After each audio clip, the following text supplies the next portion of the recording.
Howdy, folks. I'm here with Wesley, and this is Resell Niche Podcast. And today we're going to be discussing the changing sands of reselling. How's it going over there, Russ? It is going good, Mo. Of course, it's deep summertime in the South. How's things in California? They're nice. I mean, not as hot as before, but they're still nice and warm. Good deal. So the shifting sands or the changing sands of reselling, it's just a constant thing that you get in and you get uncomfortable with, or Yeah. you get comfortable in your element, and then all of a sudden things change on you. Exactly. We both have seen that in our career, have we not? Definitely, yep. And that's something to think about, Mo. Both of us have an IT background. Oh, yeah. So, our life is a shifting, changing thing of, just a box of sand that's constantly shifting. So why shouldn't reselling be? Exactly. So, I mean, we were, Russ and I were just talking. We were just going into a few details about what we thought about, stores like the Goodwill. So, I mean, what are your thoughts on that, Russ? Everybody starts out at Goodwill. Yeah. And Goodwill has been a cash cow for a lot of resellers, myself included. Yeah. I've had the nice ability to see multiple Goodwill systems in the past couple of years.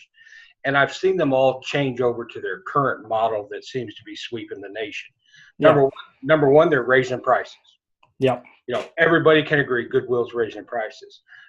Number two, we're seeing less quality stuff come through, or less stuff that is high value, because they have a presence now. We are now, instead of a source from them, we're now competition with them. That's true. You said they're on Amazon, they're on eBay, they have their own Shop Goodwill site. So are they dying as a source for resellers? Yes. And a lot here in the Shreveport area was one of my best hits of all times. Was I'd come here and make tons of money. Well, they changed their system up.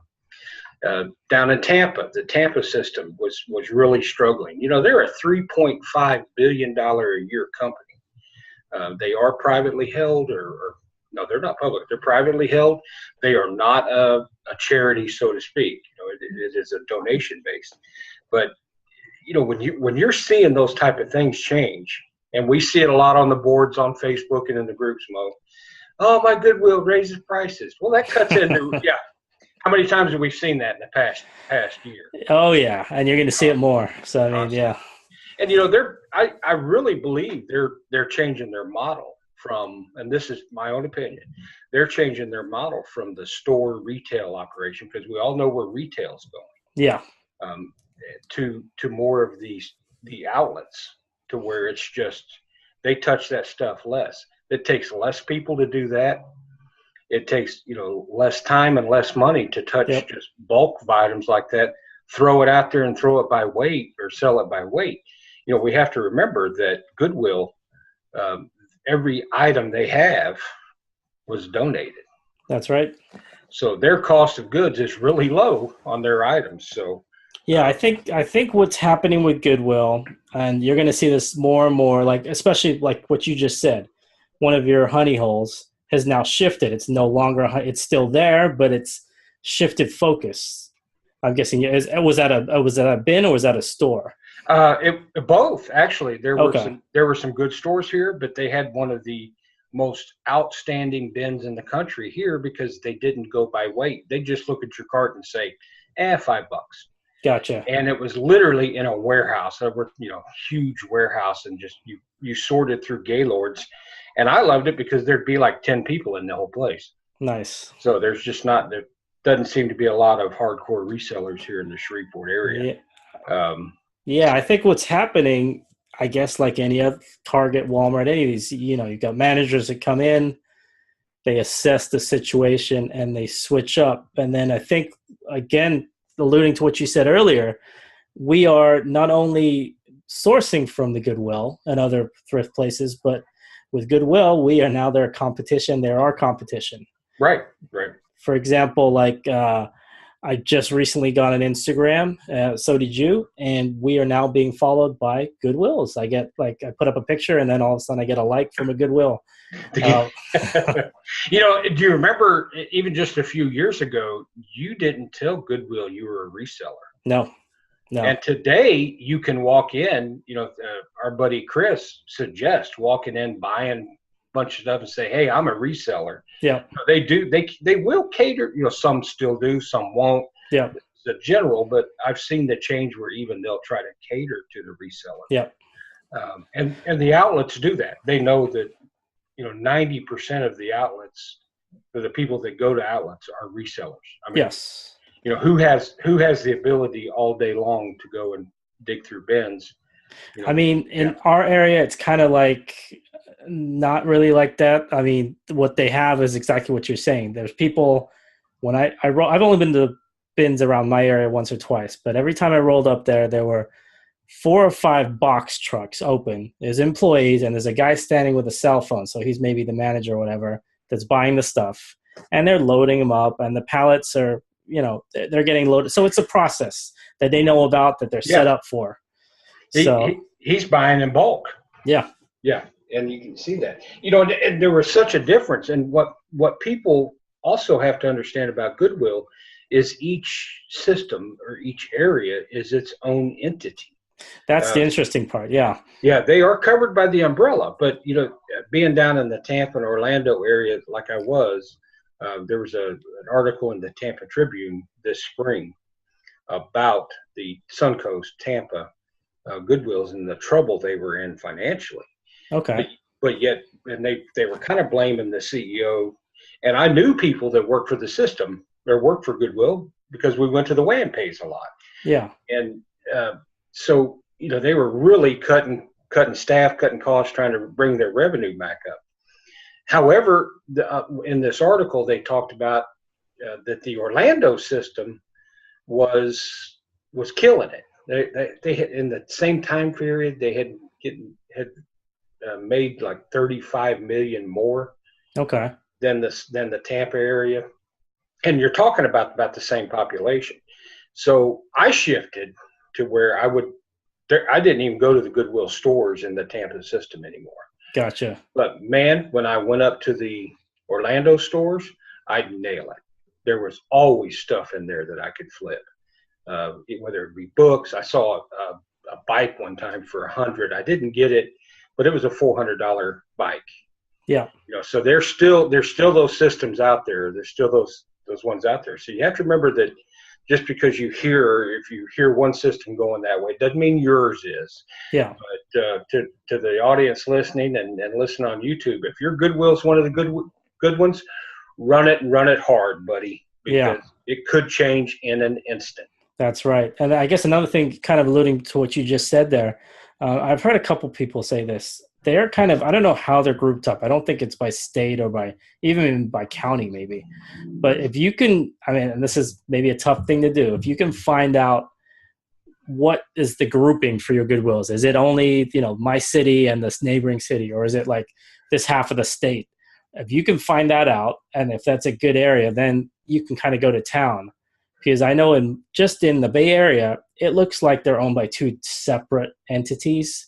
Because they're completely different. One is a place you wouldn't even want to go to ever. And then one you would do, but it would be more in bulk. Right. So they're completely different. And now let's move on to that shift part of it, Mo, is what we're seeing out there. Now, being in the South, we have America's Thrift Store, which has become a large, and it's strictly Southern, but, Savers has popped up. Yeah. So we're shifting towards Goodwill's going to have massive competition on the big box store system or big box store area. Savers, and even I've heard that Savers has moved their prices up. Oh yeah, yeah. So it's not just Goodwill anymore. Oh no, this is becoming Goodwill's what I say 3.4 billion.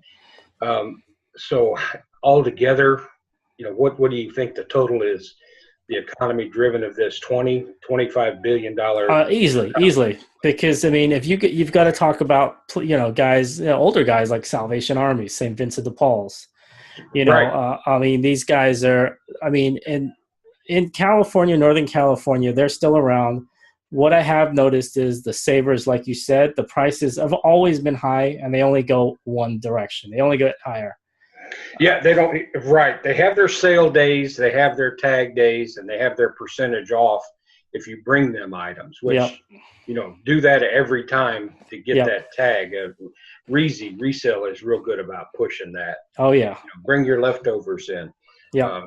So, yeah, work that system exactly true to hell. True to form. If I was to go through it, just off the top of my head, and I don't really venture out more than 30 miles or so, Salvation Armies in my area, I think, are having a problem. I've noticed, I think, 2 of them shutting down, and they were there a good 10 years. There was another location called Thrift Town. Now, I don't know if they are affiliated with other thrift stores in the area. They shut down too. And the weird one about that, I hated that one. That was right in my city. They shut down, I want to say, first, second week of January, and they didn't tell the employees. Because I went to another location like 20 miles away, and I ran into an employee there, and I said, "So what happened?" And they said, "I don't know. I went to work, and the doors were locked." Wow, that's rough. So that's real rough. Yeah, I mean, but look at the trend we've ran with this year in 2017. There's been over 300 retail bankruptcies already this year. So retail's tough. Yes, and they know it. So kind of kudos to Goodwill moving towards the online. Yeah. But there's just no way. People are always like, "Oh, my local Goodwill now does shop Goodwill online, and they have a eBay stuff." But I can guarantee they cannot process that stuff. No, that's right. That's funny you say that, because I'll tell you, I know they can't, because I went into Goodwill, I want to say 3 weeks ago, and I had been asking about certain items that I ask them to hold. Sometimes they do, sometimes they don't, but I always follow up with them. And then I ran into the manager. I said, "Hey, what happened?" I get a call. And then she said, "We don't have the staff to go through the pallets. We have 10 pallets in the back. We're not allowed to release them. We also don't have the staff to go through them." Right. And then a lot of these pallets are, because I'm pretty sure it's nationwide. Target dumps a lot of stuff on Goodwills. So I think that's part of the reason Goodwill is doing a little bit better. I don't know. They have some kind of partnership there, and they get a lot of Target returns or whatever they are.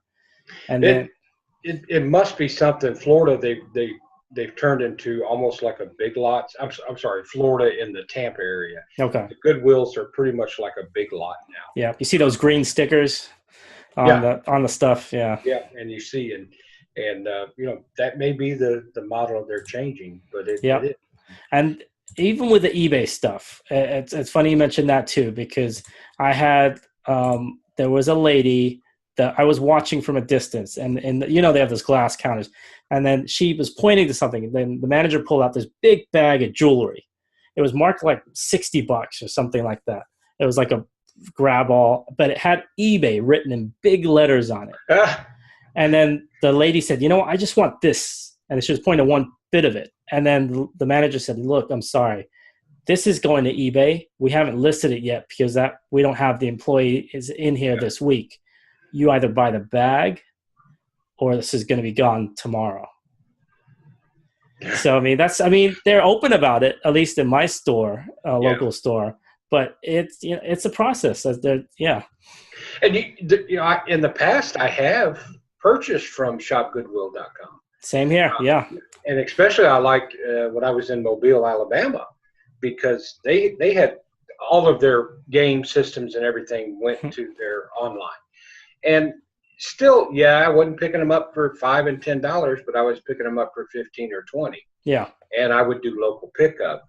I looked at the one here in Shreveport because let me cut in there right for you. Did a local pickup. I think that's a pro tip right there, especially for Shop Goodwill, because I used to buy a lot of action figures, and I wouldn't look at where they're coming from. I'm in California, right? And if these are coming from the East Coast, a lot of them drop them off at the UPS store. They tack that price onto you. So the fact that you did a local pickup, I think people should look into that if they ever use Shop Goodwill.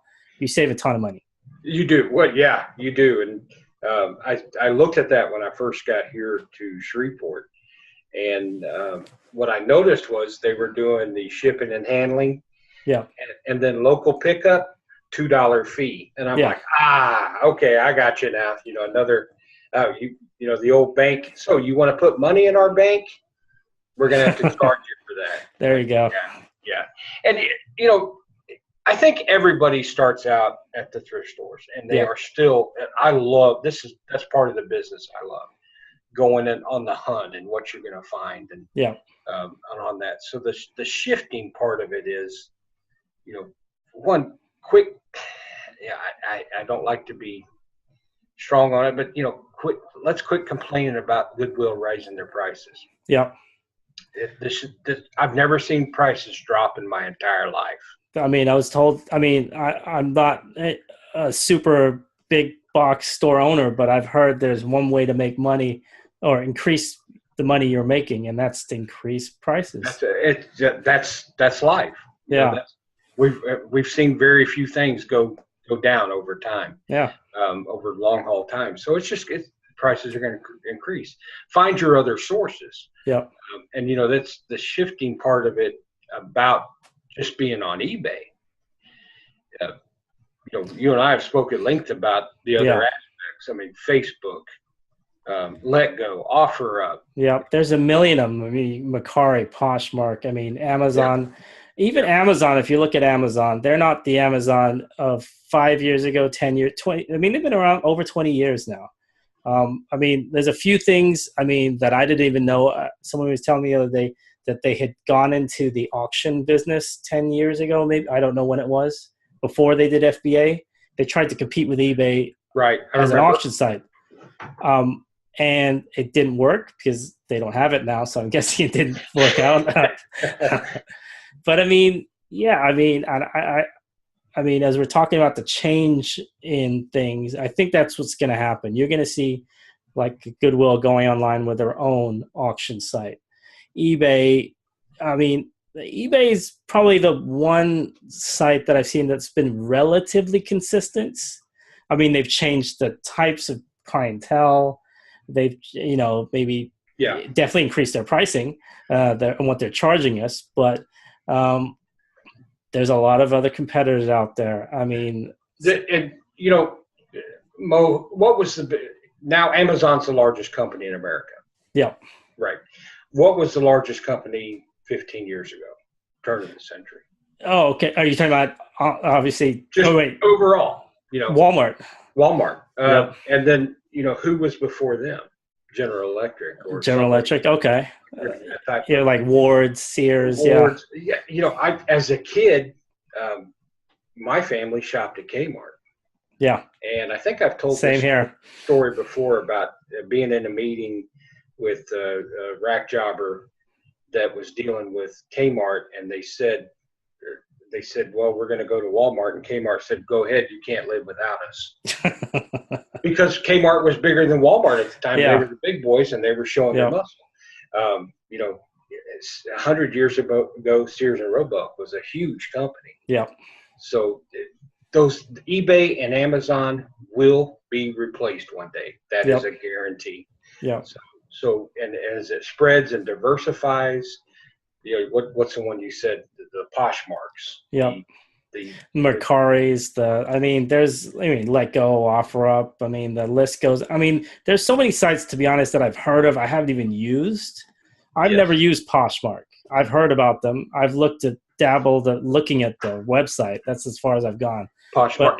Etsy. Etsy. I think I have 35 items on Etsy. I really need to push that more. But I mean, now, see, Etsy is an interesting one because now you're talking about what sites are moving to. It's more of it's social media / retail now. So it's like you build a presence. Like with Amazon, you don't build a presence. It's Amazon is the presence. Amazon is the presence, exactly. Right. eBay, you build a store, but they never really made it like your own. Etsy, they really want you to have your own personality. So then, I mean, you're going to see more and more of this. People selling on Instagram now. Absolutely. I mean, you can't sell on eBay. They've got, followers on Instagram. Here, this is what I'm listing. Contact me. Boom, it's done. PayPal is one. PayPal splitting from eBay has opened that up. Yeah. Even on Facebook, Craigslist, you can do PayPal now. Yep. Or you can do the PayPal through Craigslist. So right. And why did we get on Instagram? To build our brand. Exactly. I mean, I'm sorry. Go ahead. This is not anything we thought of. No. We just learned from guys like Gary V and Reezy Resells and Chris at 10K on the Bay. Build your brand. That's where it's going. Yeah, exactly. I mean, I think brand building. If going back to Amazon again, that's what I think they're looking for. They're always looking for the most efficient way of getting from point A to point B. Because just look at their logo, for example. Yeah. It's got a yellow arrow that goes from A to Z. They want to have the shortest point of distance to make the most amount of profit from A to Z. That's it. and their fun vision is it's going to drop out of the sky on you. Oh yeah, have you seen those? The balloons, the warehouse balloons. They're balloons. Oh yeah, I saw a picture of a drone. I don't know what you call it. It's like a spaceship. It looks like the Death Star, and drones are coming out of it, dropping off mail. The Death Star. Yeah, that's what. Exactly. Hey, who knows? That could happen. You never know. If he envisions it, it could happen. But right, excuse me. But that again goes back to our theme. It's shifting. I mean, and one funny thing is, and then again, I'm stealing this from Chris 10K on the Bay. He mentioned this. He was saying, what if, like, we always talk about, like, oh, Walmart's going to buy this store, or Target's going to be that. What if Amazon buys Target? Right. What if, eBay buys, Kmart, if they're still around or whatever? I mean. Yeah, here's one for you. What if Amazon bought Whole Foods? Oh, you mean like if they get away? Yeah, exactly. It's funny that you're saying that. I'm like, oh, wait a second. They just wait a minute. They did. Yeah. So is right. So what if? Because it's just it's almost silly money now these guys have. So I mean, they got to do something with it. So I mean, they got to do something. So keep it on. But I tell you that aspect from Chris and Reezy and Gary V, those type of guys that say that. Yeah, I think I saw Gary V one time. The guy said, "Which one do I do? Facebook, Instagram, build my website?" And Gary V looked at him and goes, "Yes, all of them." And it's true. You do it that whole aspect, and you have to. I think way. I was listening to another podcast. I think it was Northern Pickers, and he said that he was talking about the average millionaire has 7 different income streams at least. Right. And that's on the low end. So these guys, if you're talking about Mark Cuban's, you're probably talking about 700. 700, right. Oh, yeah. Chris Green. Yes. Always talks about at least 4 rivers of income. Yes. And I'm guessing he has about 40 or 50. So I would say Chris has a lot. I mean, he's got, and he's constantly pushing eBay, Amazon merch. Yep. And then become the master and then teach it. Yep. And just constantly have other rivers. Because I'll tell you from experience, if you're one single stream and you have to cut that stream out, you're dead in the water. Yes. I mean, that's just, and everybody that's had a job that got laid off or the company got sold, that has happened to. Oh yeah. So let me ask you this, and maybe this isn't something you can even answer, but it's 2017 right now. Talk to me about 2027. 2027. What would be the visions of 2027? Do you know how when Back to the Future? Yes. When we saw Pepsi product everywhere. Yep. And it was just it was on his tie. You know, it may have been on his tie. It may have been on his and you know how you see NASCAR drivers where they have everywhere. the sponsors everywhere, Wonder Bread and Pepsi and everything. That's kind of where we're going. That me and you will walk around with our NASCAR outfits on. Yep. And here's the brands we have, and it'd be through the social medias and through our Instagrams and whatever comes up after that. Yeah, I mean, people. It's funny. You look at things like Star Wars; they have holograms and stuff. I think the way it's going to be with reselling in general is it's not going to be specifically like a website based. Like you're not going to just go to eBay, list something. It's going to be you can list that thing through your fridge. You sell a type of beef jerky. You go to your fridge and then you list it some. I don't even know how, but I mean that's the Internet of Things. The IoT. Yeah, that will be here. Alexa, list this for me. Exactly. Right. Yeah, we've completely. I mean, that Alexa, I completely forgot about that. Yeah. So at eBay, list this for me. Do you want me to take a picture? Of course, I want you to take the picture. Yeah. I don't like taking pictures. That's right. Exactly. Right. Because I've heard two things. One, cell phones, they're either going to morph into something else or it's not going to be the same way. We're not going to use them the same way. And two, websites are going to be, websites are in their infancy. They're not going to be used the same way they are now, basically. You're not going to use a PC or even your phone to use a website. It will be some other way of doing it. We're already moving away from the PC. Yeah. So the next step is we're moving away from the phone. Yeah. And it'll have our smart person will be our AI app will be attached to us somehow, and it'll be, hey, you have another order. Would you like me to ship it? Sure. Yeah. Yeah. I think Gary Vee talks about how he does everything from his phone now. So I mean. Yeah. I mean, there's a guy with a few rivers of income. Just a few. Yeah. Just a few. And so think about it. Everything, his entire business from his phone. Yep. Yeah. He has something we don't, with employees. So that kind of makes a difference. Yeah. But yeah, it's going. It's neat to be technology savvy and see where we've gone. Yeah. Just that you and I are sitting here talking over a box. Thousands of miles apart. Thousands of miles apart, and we can see each other, just like in the Jetsons when I was a kid. I mean, it's so. Now that theme tune is running through my head now, the Jetsons. That's the Jetsons? Yeah, there you go. But yeah, just the exciting part of it. And look at how I always want to tell people to look at how to make money on it. Yeah. And, years ago, I knew a lot of resellers for years. I mean, years and years ago. And I bought a lot from those people, and they were at the flea market. Yeah. And, they went to garage sales and they found the stuff. So it's just morphed in from that to I can sit at my home, never leave my home if I don't want to. Yeah. I can source from the internet. Yeah.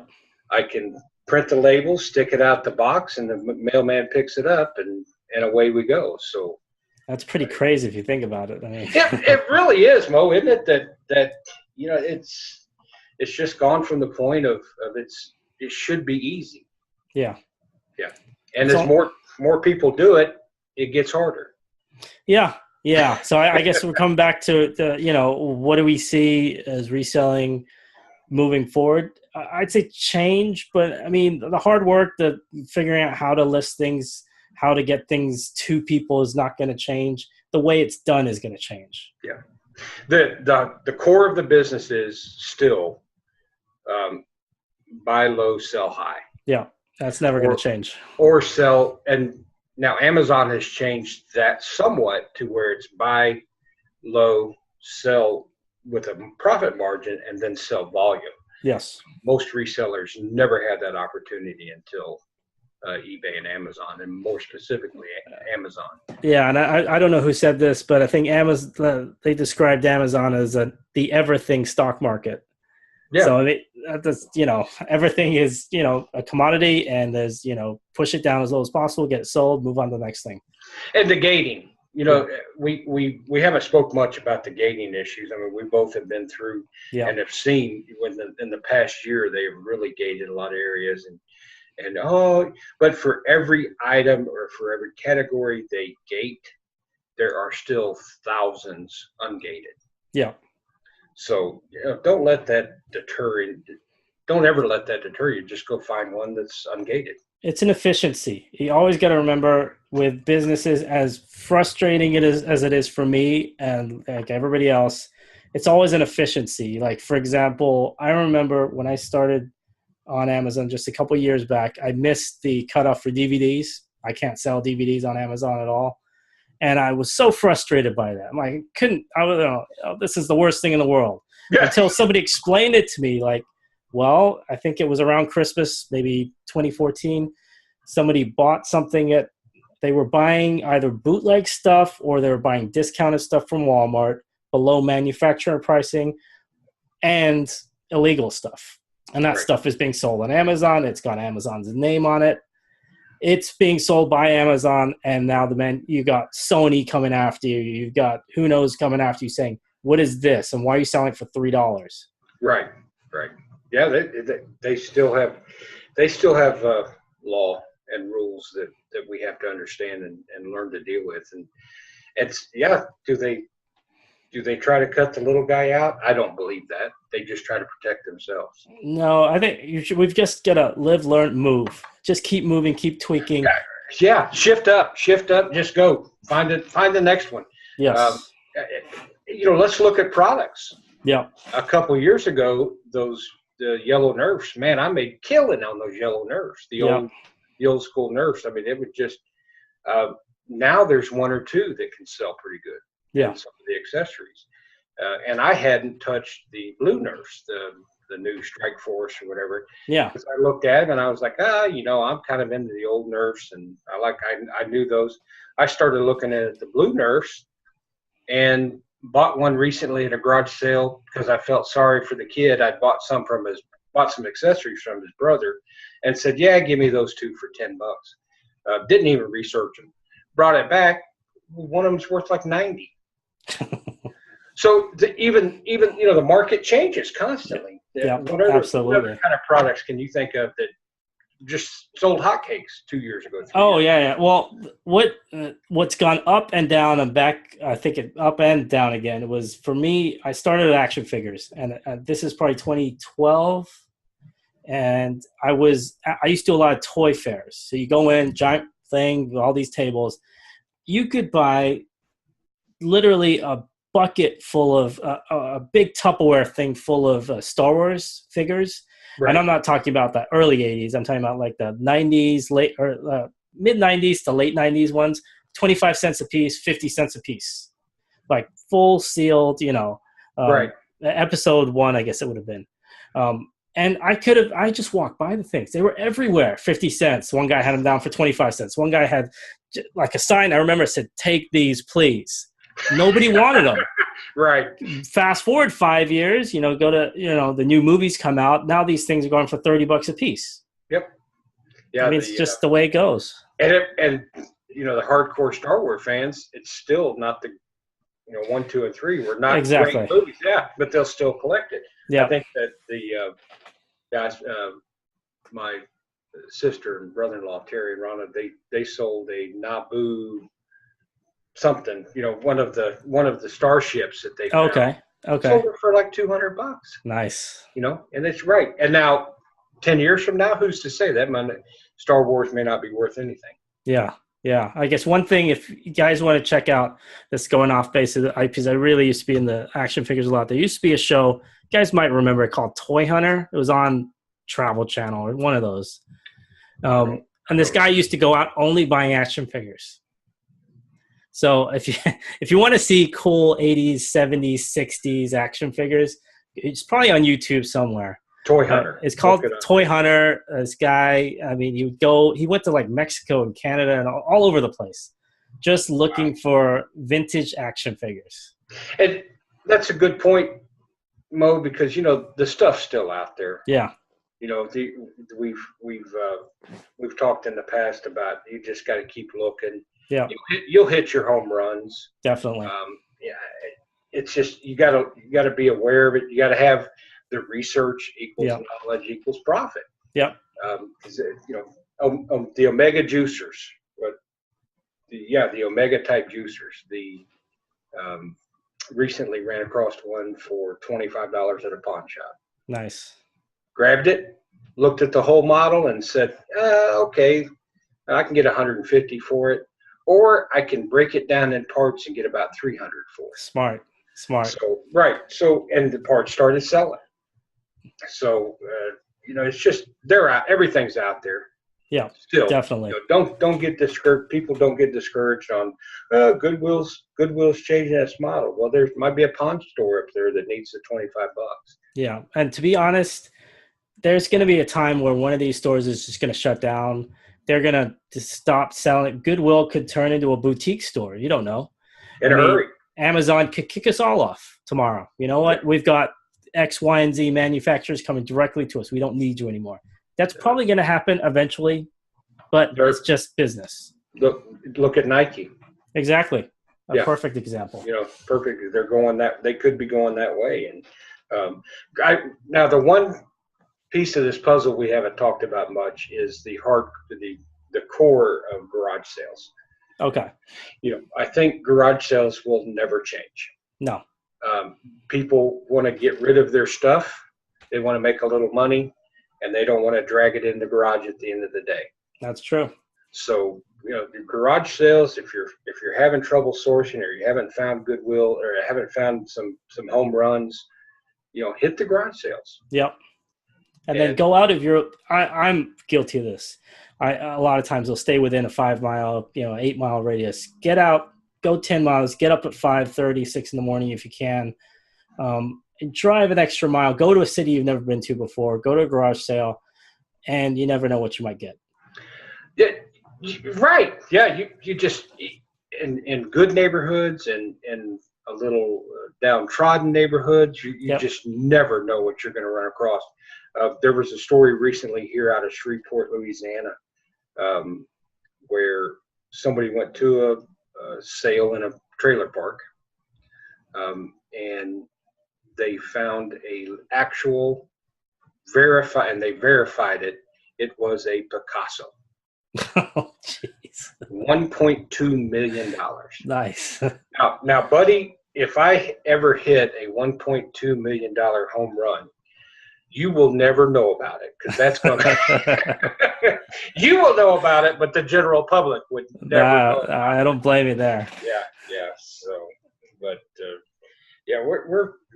we're shifting. You constantly have to shift. It's going to be on myself. It's going to be a great shift, because I came here to Shreveport to start the road journey, and immediately my favorite place was gone. Yep. So, boy, you got to shift modes, and kind of what brought this topic on between you and I is, it's going to be a good lesson for me to be able to, and it's something I'm going to be able to share value to the rest of the community that, hey, it's just keep looking. That's right. Just keep looking. Things will change. Try and change with them. I know it's easy to say sometimes. We all kind of get a little down and, oh no, that store's closed, or can't buy this anymore, or whatever. Change is inevitable, but we all hate it. Yes. Yeah. I think that's a good way to end it. Yeah. I hope you guys got value from this little chat between myself and Russ. If you want to find us on Instagram, Russ is at The Roaming Pickers, and I'm at Niche Reseller. I got reversed. And also YouTube. Check us out on YouTube. Reseller Niche. And then also, if you want to see some of our videos, we've got them archived at our Facebook group. And open it up for any questions too, Mo. If comments, questions. Absolutely. We'd love questions. Yeah. Topics for new shows, guests, possibly anything. You want to send us a question about an item you know nothing about, an item you know everything about. That's fine too. Definitely share that knowledge. Absolutely. So until the next one, I want to thank you guys for listening, and thanks for listening to the Reseller Niche podcast. Have a good one. You too.